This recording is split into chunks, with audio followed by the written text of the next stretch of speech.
사회 보시는 우리 회장님이 진주 MBC 아나운서인가 싶어가지고 발음도 좋으시고 목소리도 카랑카랑한 게 너무너무 여기에는 진주가 가까워서 아나운서가 계시나 이렇게 생각을 했는데 어쨌든 제 이름은 어렵습니까? 오늘은 제가 이렇게 말씀을 통해서 어떤 말씀 내용을 좀 많이 드러내기보다는 저는 제 어떻게 보면 간증이죠. 제가 어떻게 하나님을 알게 되었고 그리고 제 가족이 어떻게 구원을 받고 그리고 목사가 되어서 또 어떻게 살고 있는지 그리고 우리가 함께 또 어떻게 하나님 나라의 동력자가 되어야 되는지 여기에 바울과 그리고 바나바의 이야기가 나오지만은 그 이야기는 조금 좀 짧게 하고 이로의 목사님을 통해서 이렇게 말씀을 많이 듣잖아요. 저는 이제 제가 받은 그 은혜들이 참 큽니다. 저는 이렇게 작은 섬에서 태어났거든요. 통영 우리 한산도 아시잖아요. 그 한산대첩으로 유명한 그 한산도에서 거기에서 제가 경주 이가거든요. 그리고 제 마을에는 대부분이 거의 90%가 경주 이가 집성촌을 이루고 있는데 그러다 보니까 대부분 서로 뭐 시골은 그렇지 않습니까? 뭐 전부 아버지고 전부 삼촌 집사람이 시집 가가지고 뭐 이 동네 아버지밖에 없나 이런 이제 그러니까 전부 다 이렇게 뭐 가까운 친척은 아니어도 뭐 8촌 또 뭐 10촌 뭐 이렇게 대부분 다 연결되어 있고 그 중에서도 조금 뭐 이렇게 좀 흔한 말로 시골에서 약간 유지로 지내는 집안도 있고 또 그렇지 못한 집안도 있는데 저희들은 그 작은 섬에서도 정말 이름도 없는 제 아버지는 마을에서 제대로 이렇게 아무 이야기도 하지 못하는 그런 분이셨거든요. 그런데 제가 알게 되는 것은 하나님께서 우리 사도 바울의 고백처럼 가난한 자와 약한 자와 지혜 없는 자를 들어서 가난한 자를 통해서 부유한 자들을 그리고 지혜 없는 자들을 들어서 지혜 있는 자들을 약한 자들을 들어서 강한 자들을 부끄럽게 하시는 그 하나님이 어떤 분이신지를 많이 경험하게 하셨습니다. 그래서 저는 가는 곳마다 뭐 제 집안은 자랑할 게 너무 없고 저를 이렇게 아름답게 만들어 주신 하나님을 늘 찬송하고 가는 곳마다 이렇게 예수의 보혈 그러면 우리가 참 교회에서 많이 쓰는 용어 가운데 하나임에도 불구하고 저는 그 보혈의 공로가 어떠한가를 너무 많이 경험했고 또 들으면 눈물이 날 정도로 주의 공로가 아니면 이 보혈의 공로가 아니면 제가 어떻게 목사가 되고 어떻게 이렇게 하나님의 나라의 이야기를 들려주는 이 비밀을 조금 더 목사가 된 이유 때문에 좀 더 많이 깨달아서 성도들과 나눌 수 있는 예수님의 그 천국 비유에 보면 이렇게 집주인 비유가 있지 않습니까? 마태복음 13장에 보면 그곳에 보면 이렇게 집주인들은 자기의 창고에서 이제 쓸 것을 나누어 주는 거예요.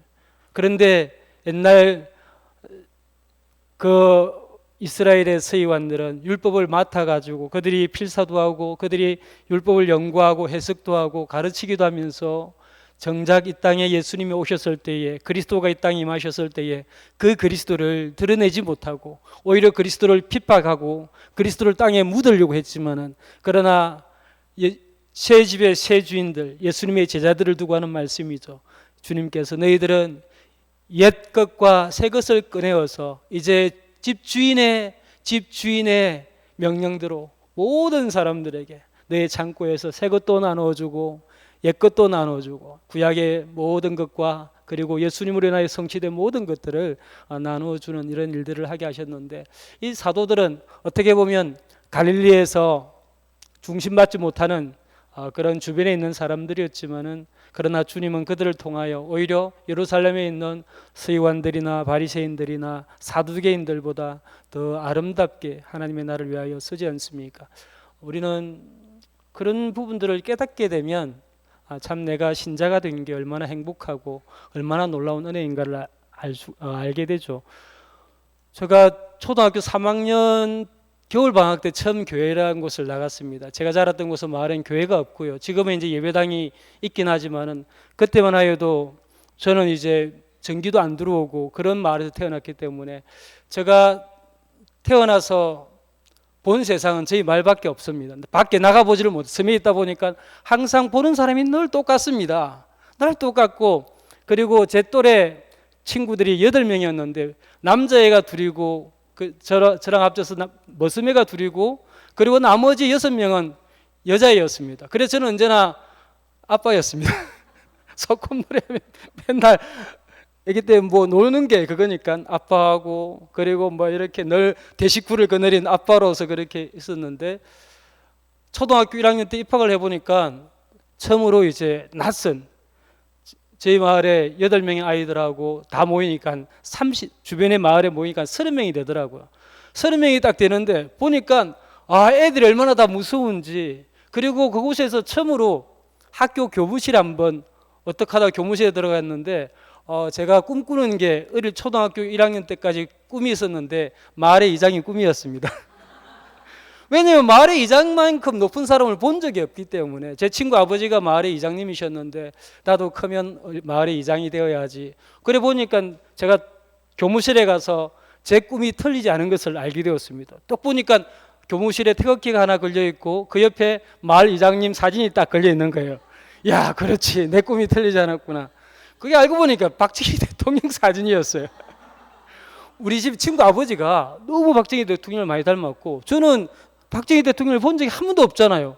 그때는 전기가 들어오기 전이고 뉴스라고는 옛날에 어릴 때 보니까 아버지께서 이상한 라디오 가지고 치직거리는 라디오 가지고 뭐 이렇게 듣는 뉴스 그게 전부였기 때문에 한 번도 저희 집에는 또 아버지께서 죄송합니다만은 한자를 잘 모르시는 것 같아요. 비밀입니다 이건. 돌아가셨긴 하였지만 신문도 안 보다 보니까 대통령 얼굴을 볼 기회가 없어서 저는 그때 그 사진을 보고 마을의 이장님인 줄 알았는데 조금 세월이 지나고 나서 그분이 대통령이라는 걸 그때 비로소 처음 알게 됐죠. 그만큼 모든 것들이 이렇게 단절된 곳에서 태어나서 초등학교 3학년 때까지 그렇게 자랐습니다. 다행히 제가 이제 조금 사촌 형님이 고등학교를 다니는 형님이 계셔가지고 한글을 좀 일찍 저에게 가르쳐 주셔가지고 제가 6살 때부터 이제 한글을 깨쳤거든요. 상당하죠.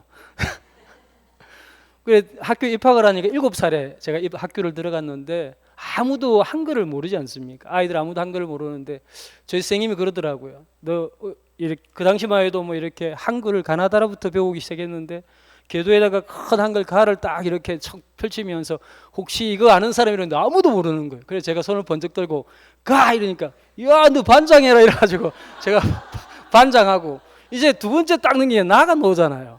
아무도 또 모르는 거예요. 짝지 보고 야 나다 나 이러니까 짝지가 손 번쩍 들고 나 이러니까 네 부반장 이래가지고 제가 참 동화 같은 이야기죠. 제가 반장을 하고 제 짝지가 부반장을 하고 그 후로는 한 번도 반장을 못 해봤습니다.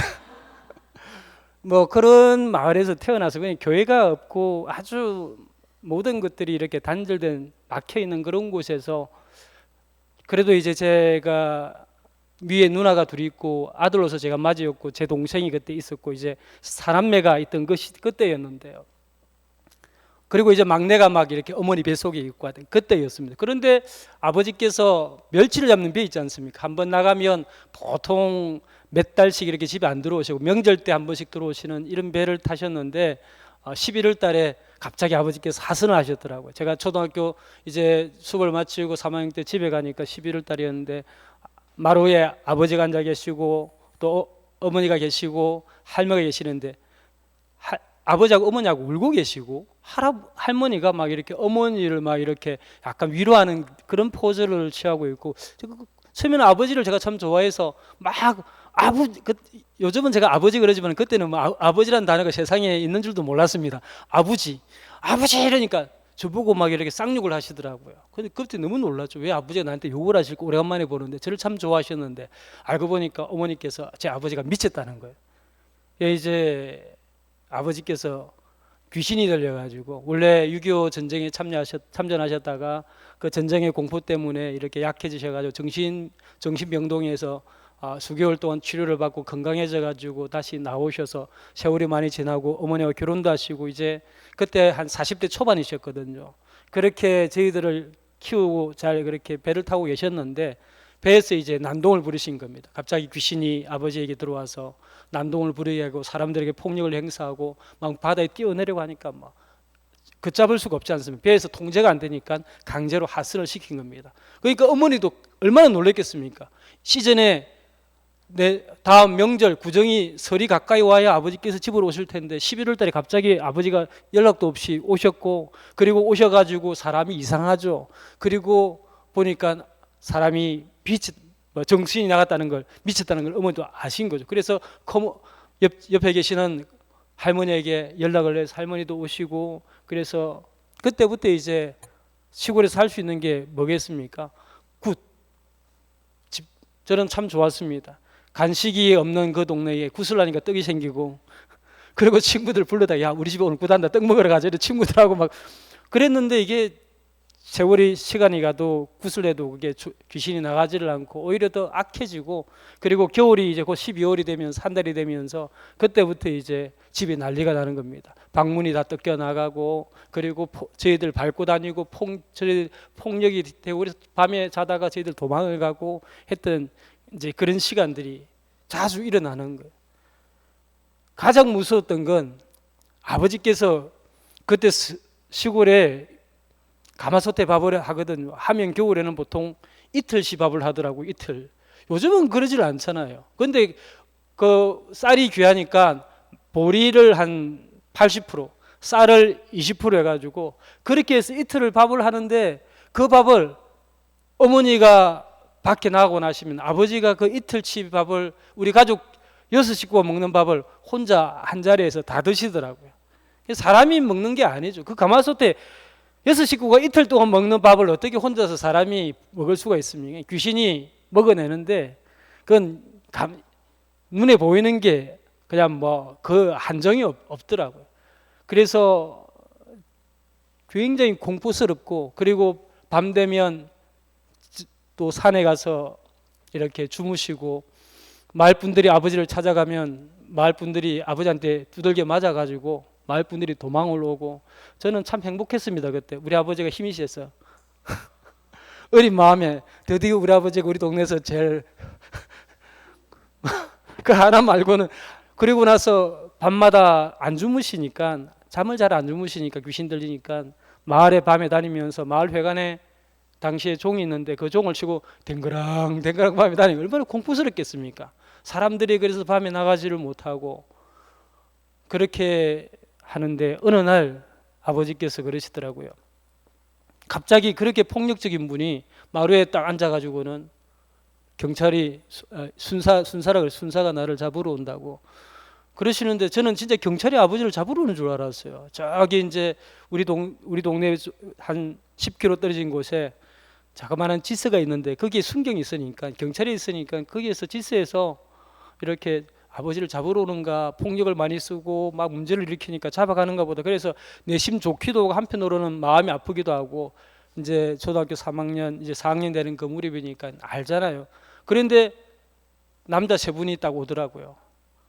한 분은 넥타이를 메고 정장을 입으신 분이고, 2분은 그냥 이제 겨울이니까 이렇게 그 당시 두꺼운 외투를 입고 이렇게 깔끔한 남자 3분이 오셨는데, 이 3분 앞에 그렇게 폭력적이던 분이 고개를 딱 숙이고는 벌벌 떨면서 나 좀 안 잡혀가게 해달라고 어머니한테 사정을 하더라고요. 그런데 어머니는 11월 달, 12월 달 2달 동안 고통을 당하셨잖아요. 너무너무 무서웠거든. 저희들도 무서웠고, 아버지가 잡혀가는데 오히려 마음이 안도감이 생기고, 왜냐하면 방문이 다 부서지고 집에 제대로 된 게 하나도 없으니까 너무 무서우니까 이 무서움을 피하고 싶은 마음에 경찰이 잡아가든지 말든지 한편으로 안도감이 되더라고요.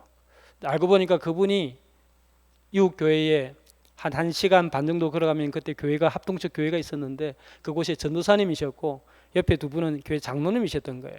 아버지는 그분들을 경찰이라고 표현하셨는데, 제가 이제 그러고 나서 어머니께서 저보고 야야 네 동생하고 네 누나들하고 일요일이 되면 교회 가야 된다. 네 아버지가 만나려면 교회 가면 저기 그 마을이 이제 염계라는 마을이었는데, 그 염계라는 마을에 가면 교회가 있는데 거기 가면 네 아버지가 거기에 갇혀 있다 이러는 거야. 아버지 만나러 가자.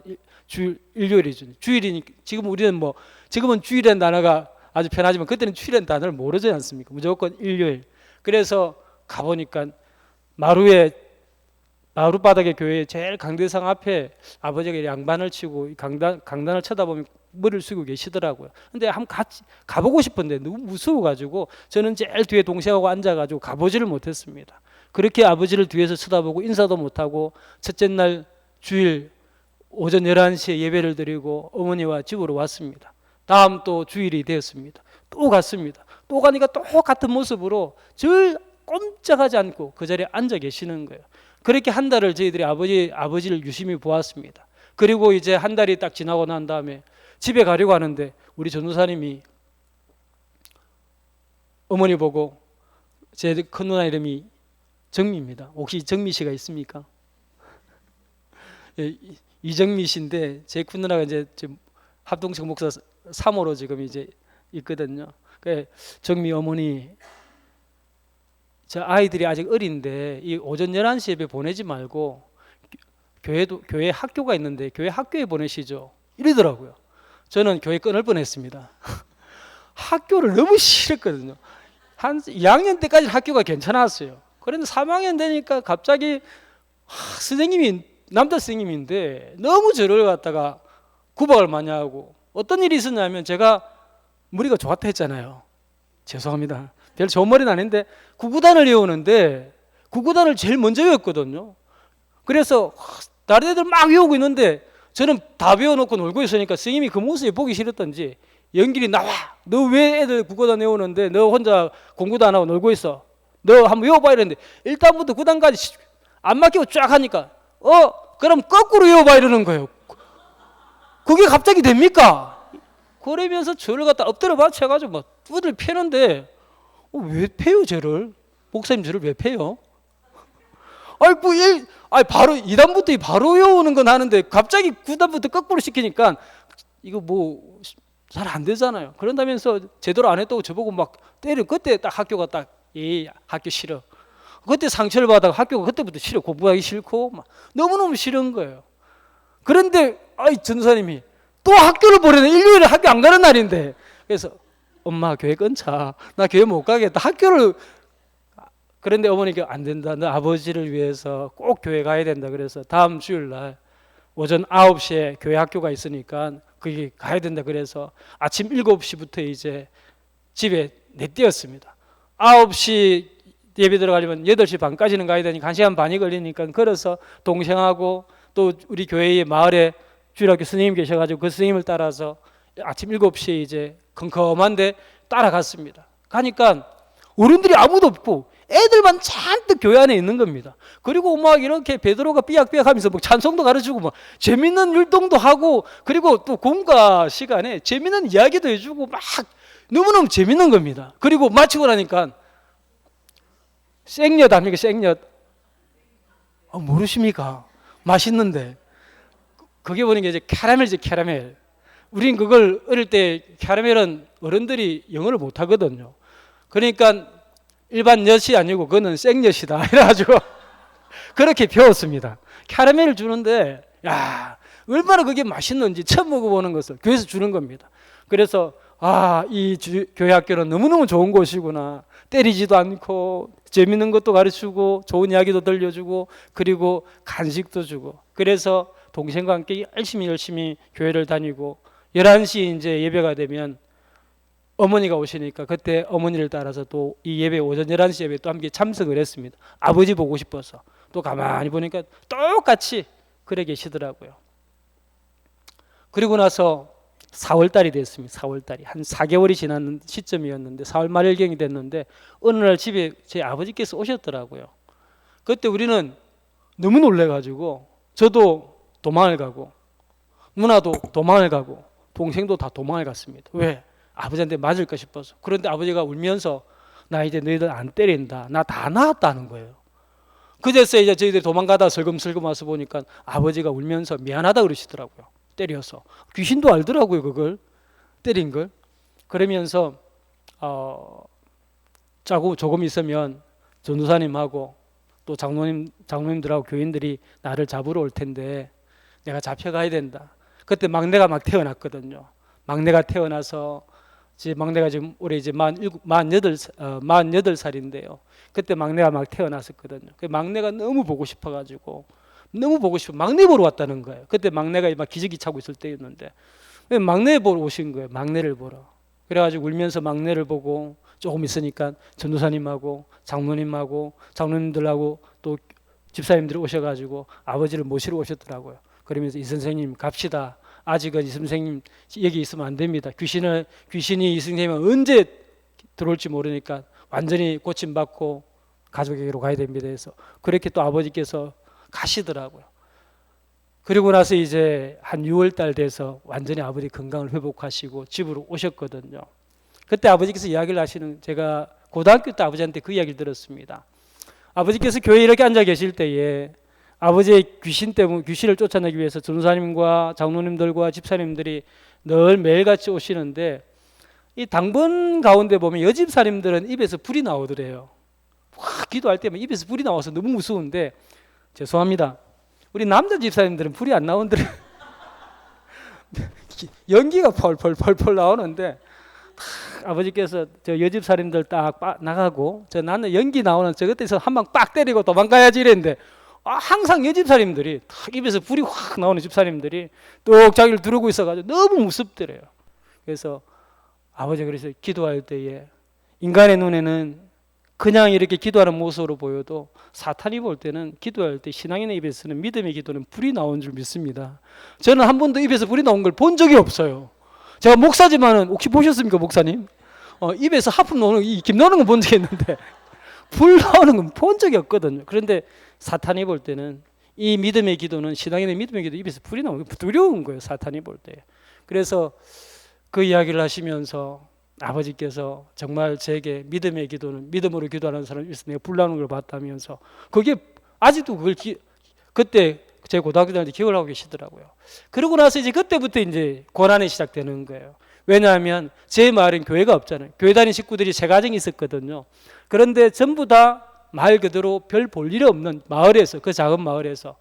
근데 제가 중학교 1학년 때에 할아버지가 돌아가셨는데, 그때 이제 마을에서, 그때는 섬에서 다 마을에서 장례를 4일장을 지내더라고요. 4일장을 마을에서 장례를 지냈는데 친척들이 다 오고 마을 분들이 다 오는데, 그때 큰아버지가 일찍 세상을 떠나셔서 아버지께서 장남 역할을 하셔야 되는데 제사상에 절을 하지 않더라고요. 그리고 우리 보고도 갈 때에 너희들 절대 할아버지 제사상에 절하면 안 된다, 저희들한테 교육을 시키고, 그때 교회 다닌 지 얼마 안 됐거든요.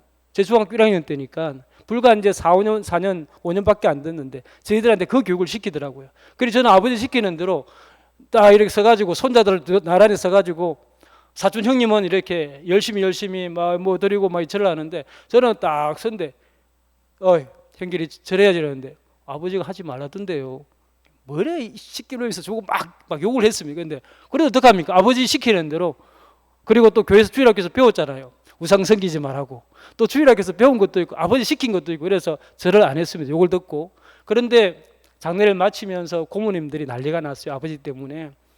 아버지 그 4일 동안 맞이로서 장자 역할을 해야 되는데 장례 때에 할아버지가 돌아가셨는데도 아무 이렇게 자리만 지키고 뭐 상에 술도 안 올리고 절도 안 하고 하니까 아주 난리가 나서 굉장히 힘들었어요. 그리고 막 고모님들이 욕을 하는 것도 많이 들었고, 큰어머니께서 화가 나셔가지고 제 어머니한테 너희들은 예수를 믿으면 곱게 믿지, 미쳐가지고 시아버지가 돌아가셨는데 와가지고 절도 안 하고 말이 막 하는 막 욕을 들었거든요. 그리고 나서 딱 제가 또 3년 후에 고등학교 1학년 때에 할머니가 돌아가셨거든요. 그때 이제 큰 일이 벌어진 거예요. 이미 할아버지 돌아가셨을 때는 그래도 뭐 어떻게든 겨우 넘겼는데 할머니가 3년 후에 돌아가셔가지고는 진짜 이제 너무너무 힘든 거예요. 저녁 되면 고모님들하고 친척들이 와가지고 아버지를 앉혀놓고 세상에 있는 욕들은 아버지한테 다 하시는 거예요.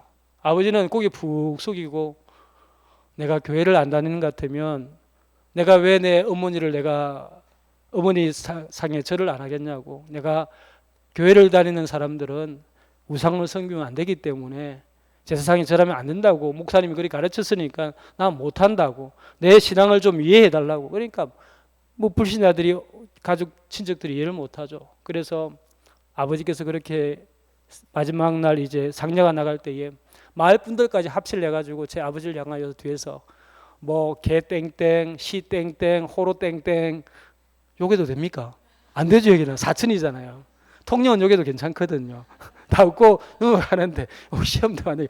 뭐 하여튼 세상에 있는 뭐 그런 욕들은 아버지 뒤에서 다 하는데 아버지가 묵묵히 듣고 가시더라고요. 그래 너무 아버지 친구분들이 제 아버지 뒤에 오면서 이 땡땡, 이 새 땡땡, 저 새 땡땡 하니까 친구들 보고 야들아, 내가 교회만 안 다니는 것 같으면, 내가 예수님만 안 믿으면 저를 천분도 더 하겠는데 나는 개 땡땡도 아니고 호 땡땡도 아니고 다 땡땡이 아닌데 나는 내 어머니 아들인데 나를 좀 이해해달라고 그러면서 많이 우시더라고요. 제가 그 뒤를 따라가면서 저는 아버지를 너무 그때 중학교 다니면서 고등학교 다닐 때 너무 아버지를 안 좋아했거든요. 어머니한테 너무 함부로 했기 때문에.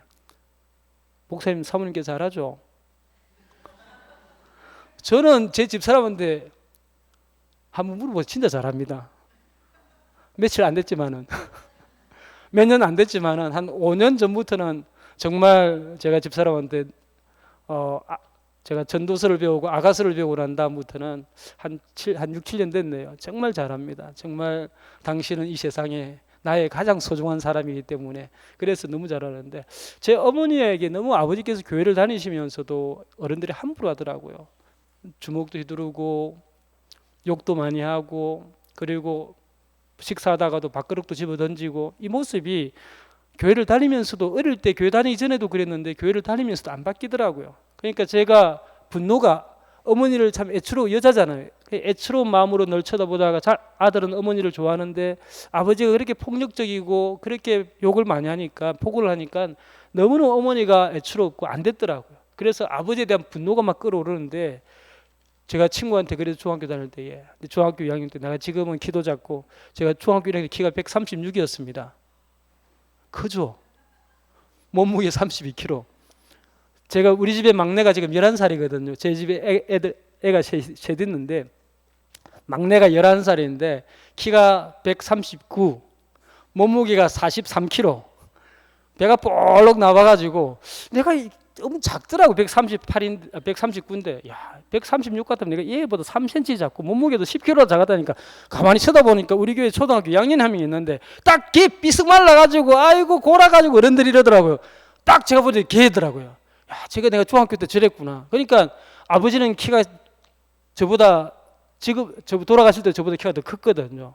굉장히 키가 180 가까이 되신 분이었기 때문에 키가 크셨는데 그러니까 제가 키가 작으니까 힘으로 아버지를 못 이기니까 내가 어른이 되면 제 친구 보고 저 새끼 내가 죽인다 그랬거든요.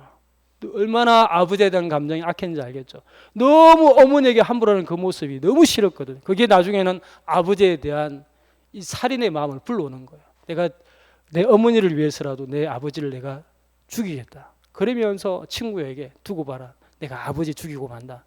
제가 중학교 다닐 때 그랬거든요. 제가 그때는 신앙도 별로 없고 아버지에 대한 분노만 가득했거든요. 그런데 그렇게 고등학교 1학년 때에 할머니의 제사상에 절하지 않는 모습을 보면서도 별로 큰 감동은 없었어요. 아버지의 위선적인 그 모습이 제게 상처가 될 뿐이지. 그러면서 단지 교회를 다니기 때문에 저도 따라할 뿐인데 그러다가 제가 고등학교를 졸업하고 제가 이제 군에 입대를 합니다. 방위.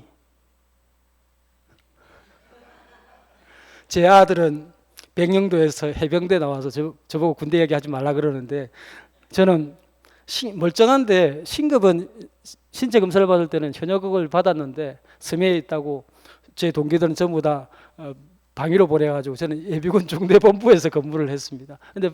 근데 그러면서 제가 4주간 군사훈련을 받으러 갔다가 집으로 돌아오기 전에 제가 한 2주 동안 이렇게 훈련소에 있는 동안에 갑자기 충격적인 마음이 하나 생긴 거예요. 제가 이렇게 밥을 먹기 전에 늘 기도하고 훈련소에서 그렇게 교회를 주일날 나가고 이러니까 친구들이 네 교회 다니라 그러더라고요. 교회 다닌다 그러니까 네 그러면 네 하는 거 보니까 목사 같다 목사. 네 목사지.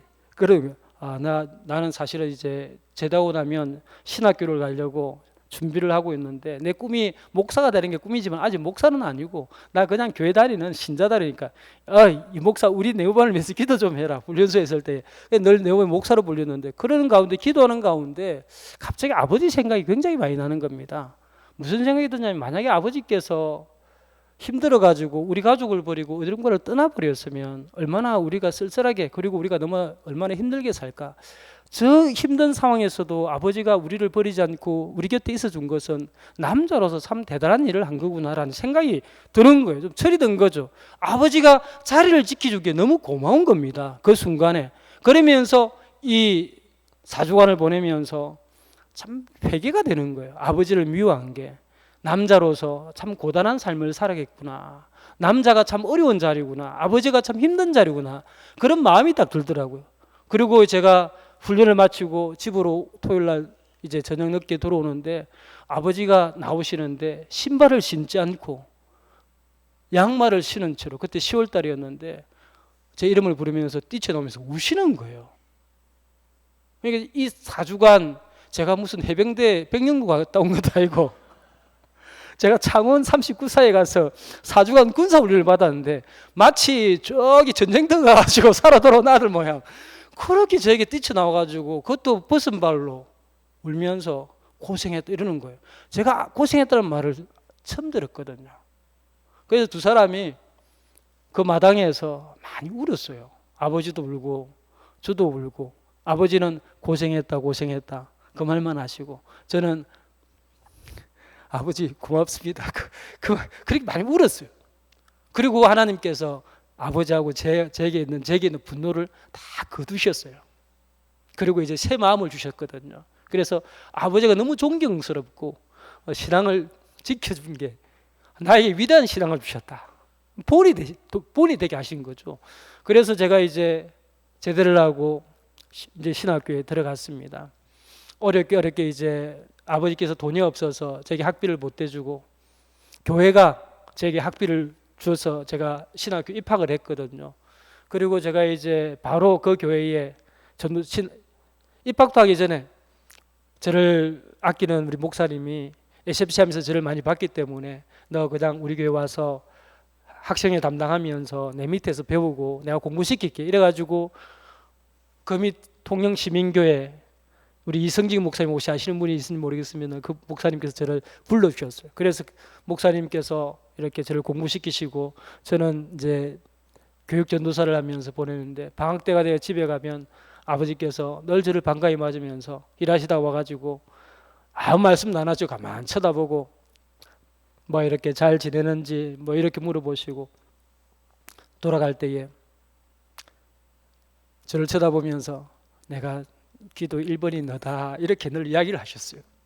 항상 기도할 때에 제일 먼저 저를 위해서 기도하고 너를 가장 많이 생각한다. 그러니까 저는 마음이 집에 갈 때마다 돌아서서 늘 울고 나오는 겁니다. 아버지의 그 소리에. 그리고 이제 제가 결혼을 할 때 신학교 4학년을 마치고 그의 결혼을 하는데 아버지께서 이제 인사를 하러 나오셨는데 인사를 하고 들어가셔야 되는데 분명히 이제 인사를 해야 되는데 뭐 감사하고 어쩌고 저쩌고 막 하시다가 갑자기 막 하나님이 어쩌고 하면서 서로 모두가 눈을 감기시더라고요. 분명히 인사를 하셨는데 마칠 때는 예수님의 이름으로 기도합니다. 인사가 예수님의 이름으로 기도합니다. 전부 다 아멘. 그런 독특한 인사가. 그리고 제가 신대원을 졸업할 때에 이제 학사모를 쓰고 다들 좋아서 들어오는데 제가 우리 신대원 그 채플관 앞에서 아버지를 만났거든요. 계단에서 시골에서 올라오셔가지고 어머니와 제가 제 신대원 졸업을 축하하려고 오셨는데 제가 보는 순간 눈물이 너무 쏟아져가지고 너무 많이 울었어요. 저는 아버지 고맙습니다. 아버지 고맙습니다. 아버지는 고생했다. 또 고생했다. 똑같은 레파토리인데 너무 어머니는 이 둘이가 뭐가 있나. 보통 부자생활에 잘 그렇게 안 하는데 그런데 동생들도 그렇고 다 저 때문에 다 울었죠. 집사람은 그때 이제 우리 둘째가 큰 놈이 이제 4살이었고 둘째가 1살이었는데 딸애가 1살이었는데 집사람은 이제 둘째를 안고 있는데 쪽팔려 죽겠더래요.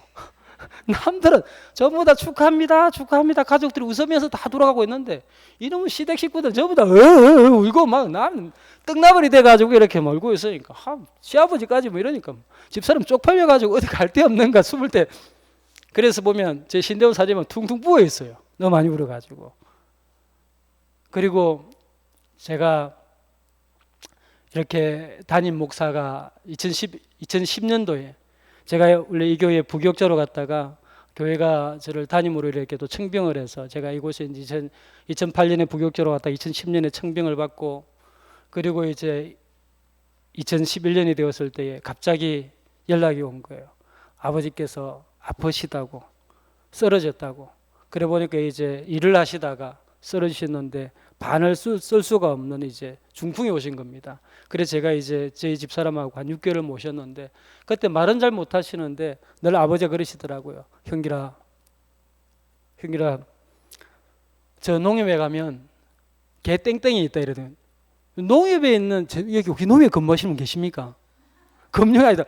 아버지는 늘 농협에 부채를 안고 사셨거든요. 그러다 보니까 매월마다 이렇게 이자를 내야 되고 또 뭐 하다 보니까 이 돈이 너무 많이 들어가다 보니까 항상 힘들잖아요. 그러다 보니까 이 농협 이 금융에 대한 이 부채에 대한 부담 때문에 나중에 이제 치매가 오니까 욕을 막 하시다. 욕을 잘 하시는데 욕을 안 하시던 분이 막 욕을 하시면서 그 특별히 이제 다른 건 얘기 안 하시고 농협의 그 직원들 향하여 그렇게 그게 이제 그 욕을 하시더라고. 그러면서 그 땡땡 만나가지고 이렇게 어떻게 하라 그래서 그러면서 아버지 하신 말씀이 저한테 그랬거든. 내가 너희들한테 재산은 못 남겨주지만은 빚은 물려줄 수 없다. 매우 그러셨거든. 부채가 좀 많으셨는데 내가 빚은 못 물려줄 수 없다 하시면서 그러면서 통장을 하나 주시면서 이거 가지고 와가지고 농협에 와서 정리하고 남는 거 너 어머니 드리라 그래요. 저는 그때 깜짝 놀랐습니다. 우리 집에 남을 게 있을까? 항상 부채 때문에 힘들어졌는데. 그래서 제가 이제 아버지가 돌아가시고 난 다음에 농협에 가서 이제 마지막 농협에 가서 아버지의 부채 부고 다 상환을 하고 이렇게 정리를 하고 딱 하니까 52만 8천 원이 남더라고요. 그래서 참 우리 아버지 대단하시다. 그렇게 자식들에게 내가 큰 재산은 못 남겨도 이렇게 부채는 절대 빚은 안 남긴다고 하셨는데 이 약속을 꼭 지키시더라고요. 그러시면서 제 아버지가 2011년도에 돌아가셨거든요. 제가 담임되고 그 이듬해에 세상을 떠나셨는데 10월달에 세상을 떠나셨는데 그때 제게 늘 하셨던 말씀이 전하면 항상 새벽기도 강단을 지킬 때에 춥지 않느냐, 항상 춥지 않느냐, 그리고 내가 담임 목사가 돼서 내가 너무 좋다, 너무 행복하다. 내가 너를 위해서 기도할 때마다 늘 기도했는데 너가 담임 목사가 된다는 이야기를 듣고 나는 세상을 다 얻은 것 같았다. 그렇게 하시는 거예요. 너무 아버지가 행복했대요 그때. 그래서 저도 제가 담임 목사가 참 일찍 됐거든요. 42살에 담임 목사가 되었는데 우리 목사님도 일찍 되셨네.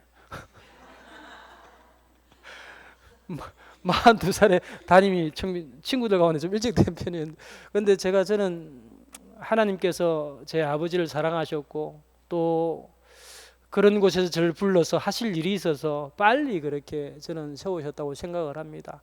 그리고 나서 이제 제가 이렇게 담임 목사가 되고 난 다음에 목회를 하면서 어머니에게 듣는 이야기는 새벽에 항상 아버지는 1시간 전에 새벽 3시가 조금 넘으면 늘 교회를 가셔서 항상 그렇게 기도를 하실 때마다 늘 아침에 기도를 마치시고 바로 일터에 가셔서 일을 하고 아침 식사하시러 집에 중간에 오셔가지고 하시는 말씀 기도할 때마다 항상 저를 위해서 내 큰아들이 담임 목사가 된 것도 감사하고 하나님 내 아들이 설교할 때마다 하나님의 은혜가 성도들에게 많이 부어지게 하시고 그리고 내 아들을 통하여 온 사람들이 복을 받도록 하나님 아버지는 기도할 때는 말을 잘해요. 그런데 광고하러 놓으면 기도를 또 하셔요. 말을 잘 못하시는 분이셨거든요. 그런 분이셨는데 그래 항상 그렇게 하셨대요. 그래서 어머니가 참 내 아버지가 참 미운 사람이었는데 많이 맞기도 하고 또 폭언도 많이 듣고 그래서 참 미운 사람이었는데 내가 목사가 되고 내가 담임이 되고 나서 참 네 아버지가 기도하는 게 진짜더라. 그렇게 어머니가 옆에서 인정을 하시더라고요. 그래서 제 어머니는 이제 권사로 올해 지금 89세십니다. 89세신데 권사가 되셨는데 권사로 이렇게 권사로 임직을 하기 전까지는 어머니는 신앙이 안 자르셨거든요. 아버지한테 맞고 그리고 폭언을 듣고 그러면서 마음이 너무너무 많이 다쳤거든요. 그래서 제가 어릴 때 교회를 가면 아버지는 제일 앞에 앉아서 늘 울면서 기도하고 어머니는 뒤에서 인상 쓰면서 욕하고 조심하십시오 장로님 집사님 부인이 욕을 하면 큰일 납니다 뒤에서. 왜? 교회에서 아버지는 본인의 신앙은 단단하지만은 가족들의 신앙을 돌볼 수 있는 신앙이 여러 개 안 되는 거예요. 이게 사실은 우리들의 모습입니다. 목사도 마찬가지예요. 내 신앙이 단단할 수 있어도 가족의 신앙을 돌보기에는 우리가 약할 때가 있어요. 그런데 가족 입장에서는 그 단단한 신앙이 위선으로 보이거든. 제가 그랬거든요. 그런데 사실은 그게 진짜예요. 하나님 앞에서 그 연약한 모습으로 울며 기도하며 아내에게 잘하고 싶고 좋은 사람이 되고 싶지만은 그러나 아직 그 옛날에 습관들 좋지 않은 그런 기질들을 버리기가 얼마나 어렵다는 거 우리 알지 않습니까? 그러니 집에 오면 다시 원래 그 모습으로 돌아가서 어머니에게 또 이렇게 화가 나면 화를 내고 또 이렇게 폭언을 하는 그 모습이 기도하는 모습보다 나에게 화를 내고 폭언을 이두르는 그 아버지의 모습이 늘 싫으니까 어머니는 일부러 주일 오전 11시 예배가 되면 10시 반에 빨래를 시작합니다. 교회를 가야죠. 10시 반에 빨래를 시작해가지고 목사님 설교할 때쯤 되면 그러니까 장로님이나 전사님이 집사님 기도할 때쯤 되면 교회를 살짝 들어오던 거예요. 그러면 아버지는 계속해서 제가 옆에 앉아 있으면 뒤를 쳐다봅니다. 어머니 언제 오는가, 어머니 언제 오는가. 그러면서 집에 가면 또 어머니에게 막 또 욕을 합니다. 니는 뭐 교회를 다닐 거니 말 거니?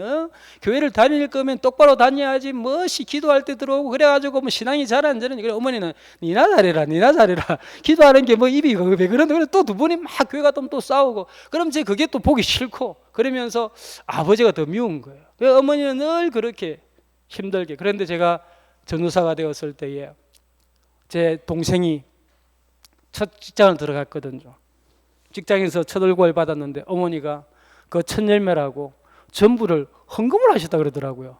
저는 와 우리 어머니가 좀 이상해지셨다. 그런데 제가 이제 신학교 들어가고 나서부터 어머니 신앙이 자란 거예요. 그래서 돈에 대한 가치보다는 믿음에 대한 가치를 알고 아버지처럼 돈을 헌금을 드리는 걸 아까워하지 않는 신앙으로 그제서야 하나님께서 왜냐하면 제가 공부를 어머니가 시키는 게 아니라 교회가 시키는 걸 보면서 그때부터는 이제 어머니의 마음이 열리면서 신앙이 쑥쑥 자라서 제가 신학교 다닐 때에 어머니께서 이제 권사로 이렇게 임직을 하시고 지금도 참 살아 계시는데요. 여러분 저는 이제 결혼을 하고 제 아들이 지금 신대원에 이제 선교사로 꿈꾸면서 선교학을 전공하고 있습니다. 저는 이 아이가 태어났을 때에 이름을 시언이라고 지어서 말씀 언저를 떠서 사무엘 같은 그 시대에 좋은 설교자가 되라고 이렇게 이름을 붙여주었는데 태어나면서 저는 기도했습니다. 하나님 이 아들도 목사가 되게 해주십시오.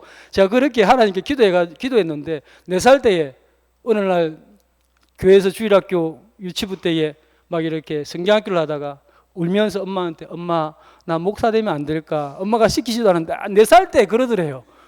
그래서 어머니가 그래 제 집 사람이 그래 너 좋은 목사가 되면 참 좋겠다. 그렇게 했더니 그때부터 아이가 목사의 꿈을 가지고 늘 기도하고 성경을 읽고 선교사 열전을 읽고 막 그렇게 하더니만 그 꿈이 계속해서 변하지 않고 대학을 가면서 이제 자신의 어려운 부분을 진로를 결정해야 되는데 마지막 제가 목사가 될 것입니다. 그리고 아버지 신대원을 들어가면서 제가 이제 신학을 전공해야 될지 성교학을 해야 될지 결정을 해야 되는데 하나님께서 저에게 선교사에 대한 마음을 여전히 안 바꾸시네요. 제가 선교학을 전공하겠습니다. 그래 너가 선택한 일이니 나는 기도할게. 저는 그 아들을 위해서 새벽마다 이 젊은 시절에 울 때에 기도할 때에 늘 울었거든요. 하나님 너무 마음이 아픈 거예요. 아들이 목사가 된다 그러니까 하나님, 저 같은 사람도 목사가 됐는데 제 아들은 더 훌륭한 목사가 되어야 되지 않겠습니까? 하나님 잘 써주십시오라고 늘 기도할 때마다 그렇게 눈물이 나더라고요. 딸은 시윤입니다. 빛날 윤자거든요. 햇빛 빛날 윤자거든요. 공부는 안 해도 좋으니까 성격만 반짝반짝 빛이 나가지고 가는 곳마다 사람들에게 기분 좋은 아이가 되라고 딸내미를 시윤이라 지었는데, 중학교 1학년 때 시험을 치고 왔는데, 요즘 중학교는 시험을 치고 왔는데 그때 160명이 있는데 158등을 한 겁니다. 너무 충격받아요. 저도 공부를 잘했거든요. 집사람도 공부를 굉장히 잘했거든요. 제 아들도 큰 놈도 공부를 엄청 잘했거든요. 그런데 이제 그때 우리 막내가 아직 우리 집에 오기 전이었는데 이 둘째가 158등을 한 겁니다. 제가 너무 충격을 받아가지고, 저기 아나운서 집사님 충격 받겠죠? 제가 공부하라는 이야기를 한 번도 안 해본 딸한테 방에 문을 걸어 잠그고 매를 들고 안 들어갔습니까? 너 이거 뭐냐? 수업 시간에 눈만 안 감아도 이런 성적은 나올 수가 없다. 이 기적이다, 기적. 어떻게 160명 가운데 뒤에 둘밖에 없느냐? 이게 일어날 수 있는 일이 아니다. 이게 모세의 기적보다 더 큰 기적이다. 우리 가문에서. 그러니까 아이 울면서 아빠가 나한테 공부 안 해도 괜찮다고 이야기했잖아. 우는 거 보니까 우리 뒤에 예쁜 여집사님도 공부 안 한 거 아니에요? 너무 충격을 받아가지고, 그래서 딸이 막 울면서 나 공부하기 싫어요. 나 공부하기 싫어요. 나 교회는 열심히 다닐 테니까 공부하는 소리 하지 마세요. 그래가지고 1시간 동안 대화를 했습니다. 공부를 해야 될 이유가 하니까 아빠 나 공부하기 싫어요. 그래서 알았다. 네 앞으로 공부 안 해도 괜찮으니까 교회 잘 다니고 어쨌든 집에 잘 들어오고 착한 딸 만든, 그렇게 했습니다. 그래서 공부하라는 이야기를 그때부터 안 했죠. 공부를 그래도 뭐 이렇게 점점 성적이 좀 올라가가지고 한 중간 정도, 딱 중간에 딱 가더라. 중간에 가서 우와 대단하다, 중간까지 갔다 막 그러고 있었는데, 고등학교를 떡 지나겠는데 그 중일 요구에 너무 공부를 많이 시키니까 딸이 아빠는 학교 그만두고 싶어요. 담임 선생님이 우리 집에 찾아왔더라고요. 목사님, 딸이 공부를 너무 안 합니다. 왜 목사님하고 사모님은 공부를 잘 하시는데 딸은 왜 이렇게 공부를 안 시키냐고. 선생님, 우리 딸은 제가 포기했으니까 선생님도 포기하세요. 내가 선생님 설득했습니다. 직장이 어떻고 직업이 어떻고, 선생님 괜찮아요. 우리 딸은 밝게만 잘하면 돼요. 그래가지고 딸이 마침 태봉고등학교, 거기는 이제 공부하는 학교가 아니고 아이들 자유롭게 이렇게 특수학교에 TO가 2명이 나서 아이가 거기 가고 싶다 그래가지고 2학년 때 거기 전화를 보냈더니만, 그곳에 가니까 자기 반에 15명이 있는데 자기가 공부를 제일 잘한대요. 1학년 충일여고에서 수학도 배우고 영어도 배우고 다 배웠으니까 자기가 1등. 그래서 시험 때만 되면 아이들이 와서 자기한테 묻는데요. 시원해, 그러니까 그러다 자기 공부가 되는 거예요. 그래서 내신 성적 제일 잘 받아. 그래서 대학을 잘 갔습니다. 그래서 지금은 이제 병원에서 작업 치료를 전공해가지고 작업 치료소로 지금 병원에 이제 근무를 하고 있어요. 그런데 이 딸이 가는 곳마다 친구를 너무 잘 사귀는 거예요. 선배들이 너무너무 좋아해요. 그리고 교회 식구들이 대구에 있을 때도 너무너무 좋아해가지고 올해 시집갑니다. 25살인데.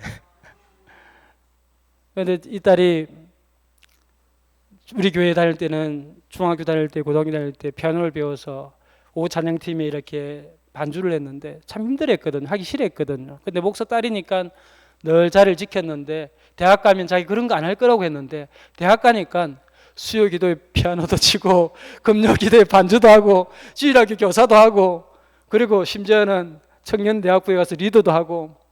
그래서 자기는 아빠 내가 도망을 왔는데 아무래도 선교사로 온 것 같다고. 이 교회가 대구에 그렇게 큰 교회는 아니고 좀 규모가 이렇게 한 80명 정도 되는 규모 교회에 갔는데, 그곳에서 이 달란트를 많이 쓸 수 있도록 하나님께서, 목사님이 보니까 저 같더래요. 너무 불쌍해 보이고, 목사님 부탁하는 것마다 아빠가 부탁하는 줄 거절을 못 해가지고 딸이 다 한 거예요.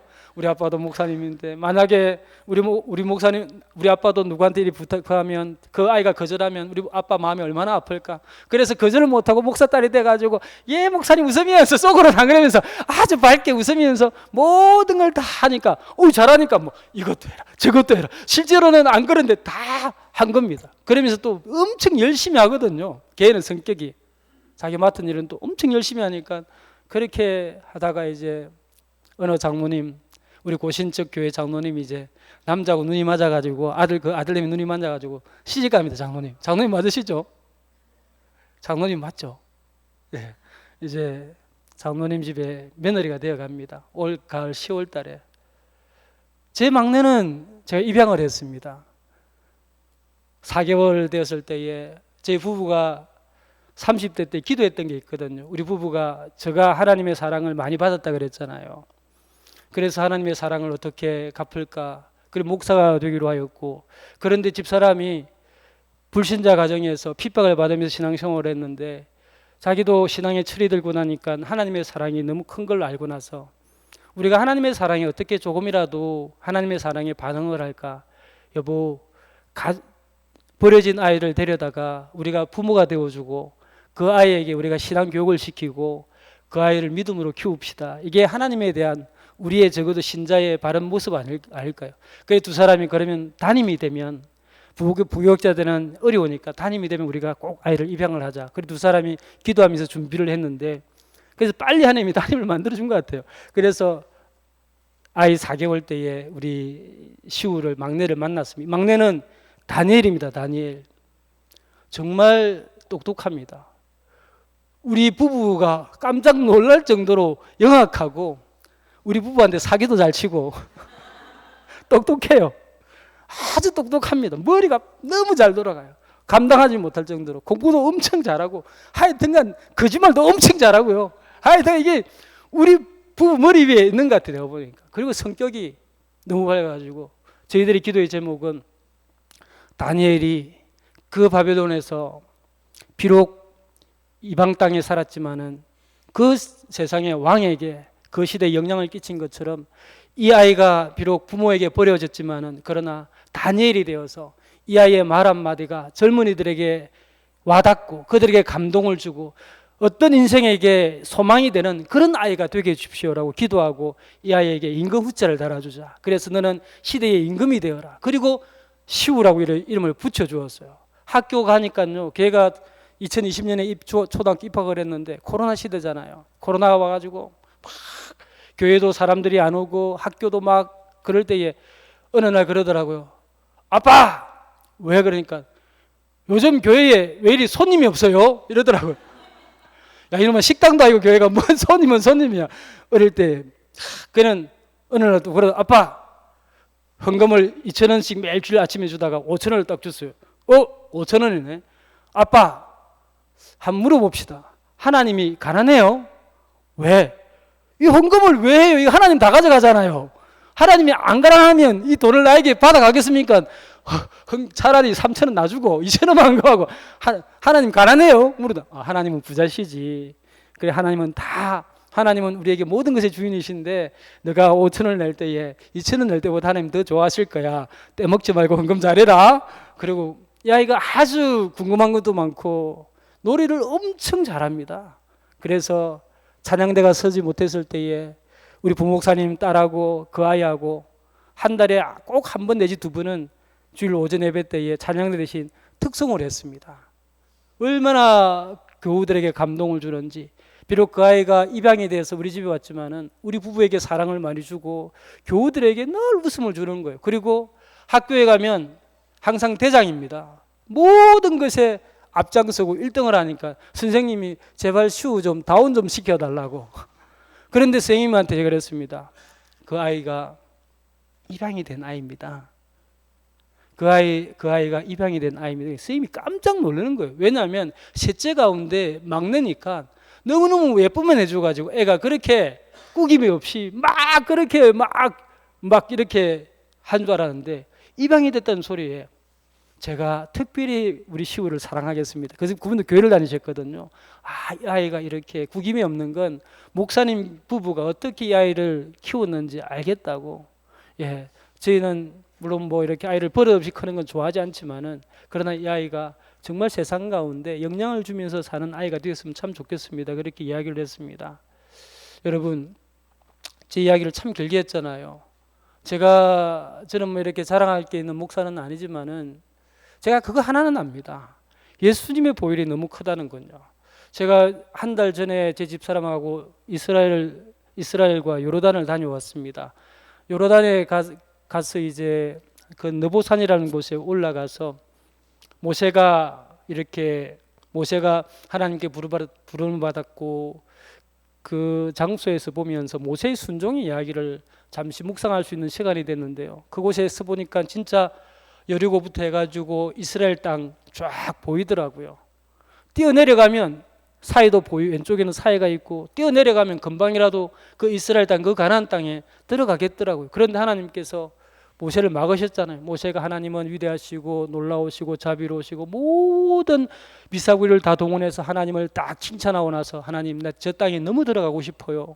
저 땅을 위해서 40년 동안 내가 이렇게 죽도록 고생하면서 이 이스라엘 데리고 왔는데 하나님, 나 저 땅에 들어가고 싶어요. 허락해 주십시오 하는데 하나님께서 안 돼. 넌 안 돼. 그럴 때 모세가 순종을 하지 않습니까? 이 모세가 인간적으로 보면 할 수가 있잖아요. 뛰어내려가면 되잖아요.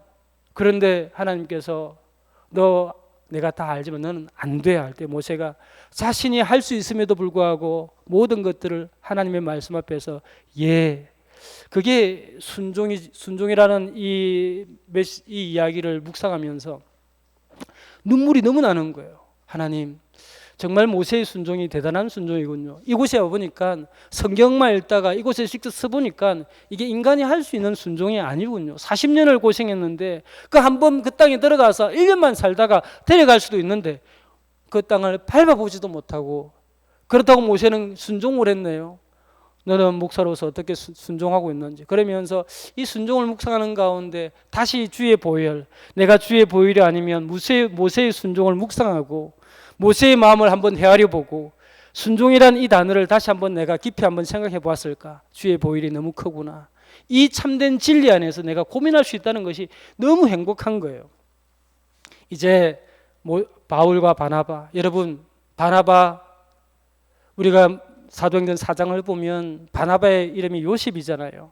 그 구브로라는 섬에서 유대인의 레위지파에 태어나서 그가 이 예루살렘 교회가 성장할 때 그곳에서 교회를 섬기는 가운데 그의 재산을 팔아서 가난한 자들 섬겼을 때에 많은 사람들이, 그리고 사도들이 이 요셉을 바나바라고 이름을 붙이잖아요. 이건 바나바는 별명이지 않습니까? 위로자란 뜻이죠. 얼마나 그가 위로자가 되었으면 요셉을 바나바라고 불렀을까요? 이 바나바가 예루살렘에 있을 때에 교회가 안디옥에서 이방 땅에서 교회가 엄청나게 믿는 자들이 일어난다는 이야기를 들었을 때에 많은 사도들 가운데 누군가를 보낼 수도 있는데 왜 사도들이 바나바를 선택을 했을까요? 거기에는 분명한 이유가 있지 않겠습니까? 바나바라면, 이 요셉이라는 이 사람이라면 저 이방 땅에 가서, 왜냐하면 그는 구브로라는 이방 땅에서 살았기 때문에 이방인들을 잘 이해하고 이방인들을 예수께로 잘 돌이키게 하며 복음을 더 잘 전할 수 있는 사람이라고 확신이 있었기 때문에 이 바나바를 그 안디옥에 파송을 한 겁니다. 그곳에서 사역을 하다 보니까 열매가 자꾸 많아지고 믿는 사람이 더 많아지니까 이 바나바가 어디로 갑니까? 길리야 다소에 가서 이 바울을 안디옥 교회로 초청하지 않습니까? 저는 이 부분이 굉장히 크다고 생각합니다. 바울이 선교사로서 눈을 뜨고 바울이 사역에 대하여 바른 방향을 잡을 때에 그 첫 돌을 놓았던 사람이 바나바거든요. 요즘 같으면 교회가 커지면 커질수록 더 키우고 싶고 더 자신의 영광을 취하고 싶어서 자신의 이름을 내고 싶어서 더 덩치를 키우는 것이 인간의 욕심인데, 바나바는 그렇게 하지 않고 자신의 사역에 바울이 필요한 줄 알고 예루살렘에 있는 다른 사도들보다 이렇게 교회를 핍박하였던 회심하고 다소에서 하나님의 때를 기다리고 있는 이 바울을 일부러 찾아가서 바울을 설득해서 안디옥으로 데려와서 그곳에 사역을 합니다. 그리고 그곳에서 처음으로 그리스도인이라는 이름을 얻죠. 이게 동력입니다. 여러분, 동력은 일을 나누는 게 아닙니다. 저는 제가 살면서 신앙생활을 느낀 건 동력은 일을 나누는 게 아니구나. 마음을 나눌 때에 동력이 가능한 것입니다. 마음을 같이 할 때 제대로 된 동업이 되는 것이죠. 하나님의 일은 하나님의 일은 일을 나누는 것이 아니라 하나님의 마음을 나누고 하나님의 마음을 알아주고 하나님의 마음을 나누는 것이죠. 제가 언젠가 예레미야서를 새벽에 읽으면서 계속 읽어가는 가운데 하나님께서 나를 위해서 누군가가 위로자가 필요하다는 이 이야기를 할 때에 예레미야가 제가 하나님의 위로가 되겠습니다. 모든 백성이 내 마음을 아프게 하고 모든 백성이 왕으로부터 신하까지 모든 귀족들이 죄를 짓고 나를 아프게 할 때에 누가 나를 위해서 울어주고 누가 나를 위해서 위로해 주겠는가 할 때에 하나님, 예레미야가 제가 하나님의 위로가 되겠습니다. 저는 그때에 인간도 하나님의 위로자가 될 수 있구나라는 것을 그때 처음으로 알았거든요. 하나님도 우리를 통해서 위로를 받고 싶다는 것을 그때 제가 이 예레미야서를 읽으면서 묵상하는 가운데 교우들과 나눌 수 있습니다. 그때 우리 교우들이 그러더라고요. 목사님, 우리가 하나님을 위로할 수 없는 줄 알았는데 예레미야서를 읽어보니까 인간이 하나님을 위로할 수 있다는 것이 얼마나 놀라운가를 비로소 알게 되었습니다. 하나님은 위로를 받고 싶어 하시는군요. 죄송합니다. 말을 잘못해서. 하나님도 여러분 동력자를 통해서 위로를 받고 싶어 하시는 거예요. 목사가 건강하게 살 때에 하나님의 일이잖아요. 그런데 하나님의 대신해서 일을 하고 있으니까 얼마나 하나님의 위로가 되겠습니까? 저는 그때 비로소 내가 더 하나님의 큰 위로자가 되고 싶다. 저는 제 막내를 보면서 하나님 참 감사합니다. 남들은 그렇게 말합니다. 목사님 너무 고생합니다. 저 별난 놈 키운다고 사모님하고 목사님 애타죠 이러는데 별나긴 별납니다. 그런데 너무 큰 위로가 됩니다. 이 아이를 보면서 이 아이가 아침에 눈을 뜨면 아직도 집사람하고 해서 꼭 안아줍니다. 집사람도 배가 볼록, 우리 아들도 배가 볼록. 사모님 죄송합니다. 그런데 서로 안아주면서 사랑해 그럽니다. 저는 옆에서 그걸 쳐다봅니다. 아빠도 안아줘야지 그러면 남자끼리는 안는 거 아니에요. 아들이 또 그렇게 하면서 저보고 악수 그렇게 합니다. 새벽기도를 갔다 오면 늘 그 아이 만납니다. 새벽기도를 갈 때에 한 번씩 그럽니다. 아빠 나도 새벽기도 가면 안 돼 그럽니다. 야 너 더 자. 아침에 학교 가야지. 그 아이가 위로를 해줘요. 그런데 하나님도 우리가 하나님의 이 아름다운 동력에 나갈 때에 하나님께서 우리를 통해서 위로를 받는다는 거예요. 여러분, 동력은 사실은 마음을 나누는 일입니다. 우리 장로님들, 목사님들은, 우리 권사님들은 동력자거든요. 하나님의 교회를 세우는 일이잖아요. 하나님의 교회. 이 동력할 때에 우리가 먼저 나눠야 될 게 마음입니다. 마음. 목사, 장로님, 그리고 권사님, 교우들이 마음을 나눌 때에 하나님은 우리를 보면서 내가 좋은 동력자를 얻었다 생각하시고 하나님은 위로를 받으시는 거예요. 바울을 보십시오. 바나바를 보십시오. 이 바나바는 결국 바울이 있어야 될 자리에 바울을 세워주지 않습니까?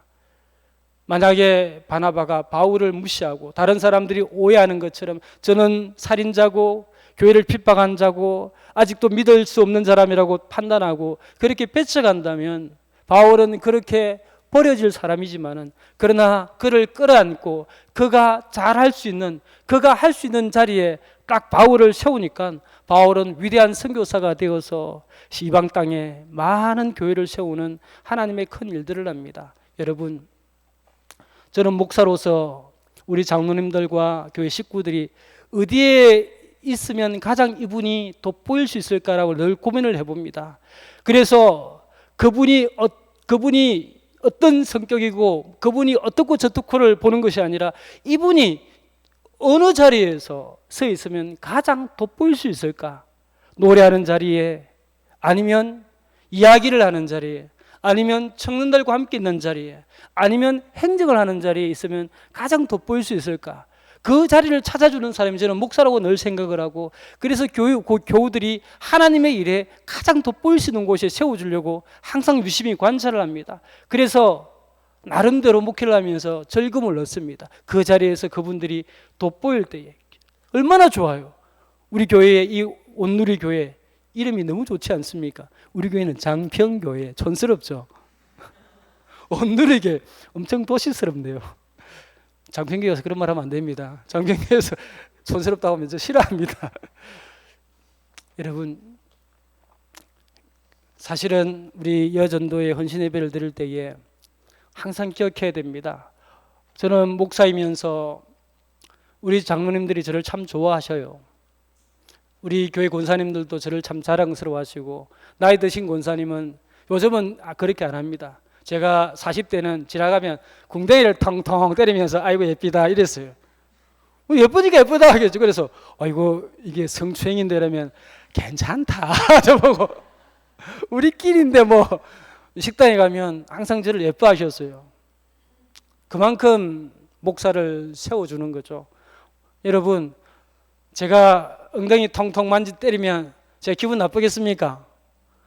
너무너무 이분이 나를 사랑하는구나 느끼잖아요. 스킨십으로 느끼잖아. 목사를 세워줘. 이게 동력인 거예요. 동력이 거창한 것이 아니라 지나갈 때 목사 엉덩이 한번 때려, 엉덩이가 여기 있구나. 엉덩이 한번 때려주고 그리고 한번 이렇게 스킨십 해주고, 목사님 참 좋아요 이렇게 한마디 해주는 게 위로가 되고, 우리가 하나님을 향하여서 하나님 나는 하나님이 너무 좋습니다 라고 이렇게 새벽에 고백할 때 이게 하나님의 큰 위로가 되는 거예요. 세상에 그 누구도 나를 향하여 하나님은 당신은 나에게 참 좋으신 분입니다, 때로는 어마어마하게 하나님 당신은 나에게 전부입니다 이렇게 신앙 고백하는 사람이 없는데 시커먼 목사가 당신은 나의 전부입니다 그러니까 알긴 안 해. 이제 이렇게 하나님 위로를 받아. 우리는 동력자입니다. 동력자. 그래서 여러분 서로를 경쟁하듯이 쳐다봐서는 안 됩니다. 저는 이렇게 목사로 살아보니까 너무너무 교인들이 예쁜 거예요. 모두가 예쁩니다. 저희 교회 주일학교 아이부터 이렇게 어른까지 한 등록은 한 200여 명 돼 있는데 출석은 그래 안 합니다. 한 200여 명이 등록은 돼 있어요. 뽁짝뽁짝한데요. 그런데 너무너무 예쁜 거예요. 사람들은 이 사람이 저것도 못한다 저것도 못한다 이래 싫다 이러는데 저는 잘하는 모습이 더 많이 보이고, 죄가 없으면 저 자리를 누가 채우고. 제가 2011년도에 1월달에 암에 걸린 우리 돌아가신 권사님의 아들이 교회를 처음 왔습니다. 그 권사님이 울면서 제게 왔거든요. 목사님, 제 아들이 폐인이 돼서 집에 들어왔는데 목사님이 기도 한번 해주시면 안 되겠습니까? 그러더라고요. 그래 가보니까 이분이 암에 걸려서 돈 있을 때는 허랑방탕하게 살다가 50대에 암에 걸려서 또 오신 거예요. 그래서 고신대 보건병원에 그분을 모시고 가서 이렇게 입원을 시키고 도움을 받아 수술을 받았는데요. 그분이 한 5년 동안 저와 같이 성경 공부를 하면서 많이 우시더라고요. 목사님, 제가 초등학교 3학년까지 다녔습니다. 그리고 학교가 싫어서 학교도 안 다니고 제가 배운 게 너무 없어요. 아는 건 한글 정도밖에 없는데 그분이 그러면서 하시는데, 그런데 그분이 우리 교회에서 정말 가장 굳은 일들을 다 하십니다. 주일 예배가 끝나고 나면 교인들이 다 돌아가고 나면 1층부터 3층 그리고 모든 방에 있는 쓰레기 다 치우고 쓰레기 봉투에다 담아서 분리수거해가지고 다 내고, 그리고 늘 저녁마다 교회를 돌아보면서 이렇게 치웁니다. 그분이 그럽니다. 제가 만나면 집사님 정말 너무 훌륭하십니다면, 에이 목사님 저는 뭐 이 교회에서 제일 부족한 사람이고 아무것도 안 해요. 제가 할 수 있는 게 이거 하나밖에 없어요. 그런데 우리 장로님들 그럽니다. 저분이 없으면 누가 저걸 하겠노? 저분 때문에 우리가 참 빛이 난다. 이런 이야기를 합니다. 그분이 교사도 할 수가 없습니다. 그분이 잘하는 게 딱 하나 있는데 트로트를 기가 막히게 해요. 교회 트로트 필요합니까? 트로트 할 일이 없어요. 트로트는 쓸모가 없어요. 그런데 그분이 악보를 볼 줄 몰라요. 그런데 옆에 성가대 이제 몇 년 전부터 성가대를 하시거든요. 목소리는 좋으시거든요. 옆에서 따라는 엄청나게 잘하시는 거예요. 악보는 잘 못 보는데 따라다 보니까 한 4년 지나니까 제법 이제 성가대 대원도 되고요. 너무너무 여러분 교회는 다 귀한 거예요. 정말 귀합니다. 바울이 바나바를 통하여 아름다운 동력자가 되고, 또 이 바울을 통하여서 누가를 얻게 되고 디모데를 얻게 되고 실라를 얻게 되고 귀한 동력자들이 세워집니다. 이 사람들은 일을 나누는 사람들이 아니었습니다. 한결같이 다 마음을 나누는 사람들이었습니다. 하나님의 마음을 나누는 사람들이었습니다. 교회는 이런 동력자가 필요합니다. 이런 동력자가 아름다운 동력자죠. 우리 장로님들과 우리 목사님과 우리 모든 교우들의 관계가 이런 관계가 되기를 축복합니다. 저도 이 관계 속에서 교회를 섬길 때에 저도 하나님의 아름다운 동역자가 되고 정말 저도 목사로서 또 아이들의 아버지로서 또 한 여자의 남편으로서 참 좋은 사람이 되어주려고 무던히 애를 씁니다. 그래서 참 이 가운데 살아가는 삶의 재미를 느낍니다. 참 인생이 참 좋은 거구나. 정말 행복한 거구나. 그러니까 딸내미가 결혼하고 싶어가지고 25살인데 작년부터 노래를 부르더라고요. 나 대학 졸업하면 시집 보내줘요. 엄마 아버지처럼 빨리 가정을 만들어서 자식들 많이 낳고 싶어요. 그게 요즘 아이들 안 하는데. 그래서 참 그 소리를 들을 때에 내가 헛살지는 않았구나. 아이가 결혼을 하고 싶어하고 아이가 교회를 섬기면서 참 고마워하는 것을 볼 때에 헛살지는 않았던 생각이 참 많이 듭니다. 제 마음 속에는 항상 아름다운 동역자를 꿈꿉니다. 하나님께서 주신 그 은혜가 크기 때문에 우리가 이 부분을 기억하면서 사랑하는 우리 온누리교회 성도님 여러분, 서로에게 아름다운 동역자가 되십시오. 그리고 하나님을 위로하시는 여러분들이 다 되기를 축복합니다. 우리 기도하겠습니다. 좋으신 하나님 아버지, 참 감사합니다. 세상에 많은 사람들이 있는데 저희들을 이 모양 저 모양으로 부르셔서 귀한 하나님의 자녀 삼으시고 또 하나님께서 우리를 통하여 위로받고 싶어 하시며 우리를 동역자로 삼으셨습니다.